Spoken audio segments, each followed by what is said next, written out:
اگر میں آپ کو بتاؤں دنیا کا سب سے آسان ذکر کون سا ہے، جس کے لیے نہ کسی خاص جگہ کی ضرورت ہے، نہ کسی خاص وقت کی، اور نہ ہی وضو کی شرط ہے، تو صرف ایک ہی لفظ یاد آتا ہے، استغفر اللہ۔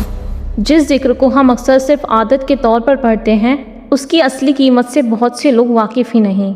قرآن اور سنت ہمیں بتاتی ہیں کہ استغفار صرف گناہوں کی معافی کی دعا نہیں، بلکہ یہ اللہ کے قریب ہونے کا ذریعہ ہے، یہ دل کی صفائی ہے، یہ روح کی غذا ہے، اور یہ اس بندے کی نشانی ہے جو اپنی کمزوری کو پہچانتا ہے اور اپنے رب کی رحمت پر بھروسہ رکھتا ہے۔ یہ ایک ایسا ذکر ہے جسے اللہ کے سب سے پیارے بندے انبیاء کرام بھی کثرت سے پڑھتے تھے، ایک ایسا ذکر جو صرف گناہوں کی معافی کا ذریعہ نہیں بلکہ اللہ کے قریب ہونے کا راستہ ہے۔ سوچئے اگر آپ کو پتہ چلے کہ ایک ایسا ذکر ہے جو گناہوں کی مغفرت کا ذریعہ بن سکتا ہے، دل کو سکون دے سکتا ہے اور اللہ کی رحمت کے دروازے کھول سکتا ہے، تو کیا آپ اس ذکر کو اپنی روزمرہ کی زندگی کا حصہ نہیں بنانا چاہیں گے؟ لیکن استغفر اللہ صرف زبان سے ادا کیا گیا لفظ نہیں، یہ اپنی کمزوری کا اقرار ہے، یہ اللہ کے سامنے جھک جانا ہے۔ اس کا اصل مطلب اس بات کا اقرار کرنا ہے کہ یا اللہ، میں غلطی کر بیٹھا، مجھے معاف فرما اور مجھے اپنی طرف واپس لا۔ سوچئے جب حضرت آدم علیہ السلام سے غلطی ہوئی، ان کی زبان پر کیا الفاظ آئے؟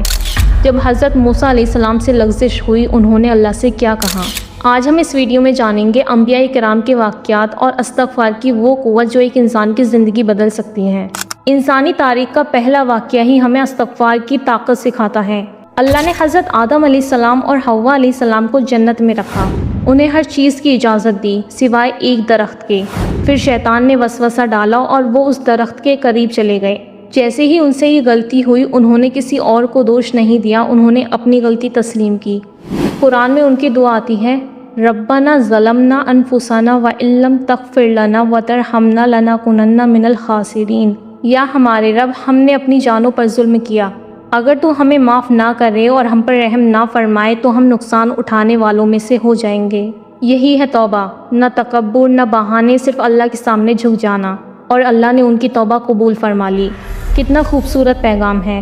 انسان سے غلطی ہو سکتی ہے لیکن اللہ کی رحمت اس سے کہیں زیادہ بڑی ہے۔ دوسرا واقعہ حضرت نوح علیہ السلام کا۔ حضرت نوح علیہ السلام نے اپنی قوم کو 950 سال تک اللہ کی طرف بلایا، لیکن جب لوگ نہیں مانے تو انہوں نے عجیب نسخہ بتایا۔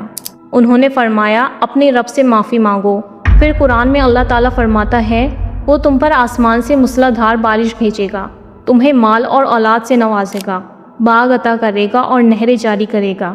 یہاں اللہ ہمیں بتاتے ہیں استغفار صرف گناہوں کی معافی کا ذریعہ نہیں بلکہ اللہ کی رحمت اور برکت کا بھی سبب بن سکتا ہے۔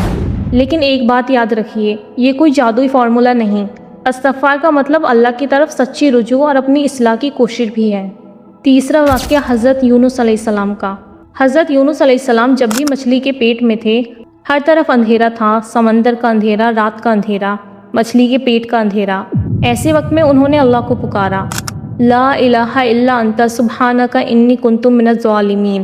اس دعا میں تسبیح بھی ہے، اپنی غلطی کا اقرار بھی اور اللہ کی طرف رجوع بھی۔ اللہ نے ان کی پکار قبول کی اور انہیں اس مصیبت سے نجات دی۔ یہ ہمیں بتاتا ہے جب ہر دروازہ بند نظر آئے تب بھی اللہ کے دروازہ کھلا ہوتا ہے۔ چوتھا واقعہ ہے حضرت موسیٰ علیہ السلام کا۔ ایک واقعے میں حضرت موسیٰ علیہ السلام سے غلطی سے ایک شخص کی موت ہو گئی۔ اسی وقت انہوں نے اللہ سے عرض کیا، رب اغفر لی، یا رب مجھے معاف فرما، اور قرآن بتاتا ہے کہ اللہ نے انہیں معاف فرما دیا۔ یہاں سبق یہ ہے کہ مومن اپنی غلطی کو چھپاتا نہیں، وہ فوراً اللہ کی طرف لوٹ آتا ہے۔ اب میں آپ کو ایک مثال دیتی ہوں اپنے نبی محمد صلی اللہ علیہ وسلم کی۔ سب سے حیرت کی بات یہ ہے کہ جن کے اگلے اور پچھلے تمام گناہوں کی مغفرت کا اعلان اللہ نے کر دیا، وہ نبی صلی اللہ علیہ وسلم بھی روزانہ کثرت سے استغفار کرتے تھے۔ صحیح روایت میں آتا ہے کہ رسول اللہ صلی اللہ علیہ وسلم دن میں 70 سے زیادہ، اور ایک روایت میں آتا ہے کہ 100 مرتبہ اللہ سے استغفار کرتے تھے۔ سوچئے جنہیں اللہ نے اتنا بلند مقام دیا، وہ بھی استغفار کی کتنی کثرت کرتے تھے، تو پھر سوچئے ہم کتنے محتاج ہیں اللہ کی مغفرت کے۔ بہت سے لوگ سوچتے ہیں میں نے اتنے گناہ کیے ہیں، اب اللہ مجھے معاف نہیں کرے گا، لیکن سمجھیے کہ قرآن اس بارے میں کیا کہتا ہے۔ اللہ قرآن میں فرماتے ہیں، اے میرے بندو جنہوں نے اپنی جانوں پر زیادتی کی ہے، اللہ کی رحمت سے مایوس مت ہو، بے شک اللہ تمام گناہ معاف کر دیتا ہے، بے شک وہی بہت بخشنے والا، نہایت رحم کرنے والا ہے۔ یہ آیت ہر اس انسان کے لیے امید کا پیغام ہے جو سچے دل سے اللہ کی طرف لوٹنا چاہتا ہے۔ گناہ صرف آخرت کو متاثر نہیں کرتے، کبھی کبھی وہ دل کو بھی بوجھل کر دیتے ہیں۔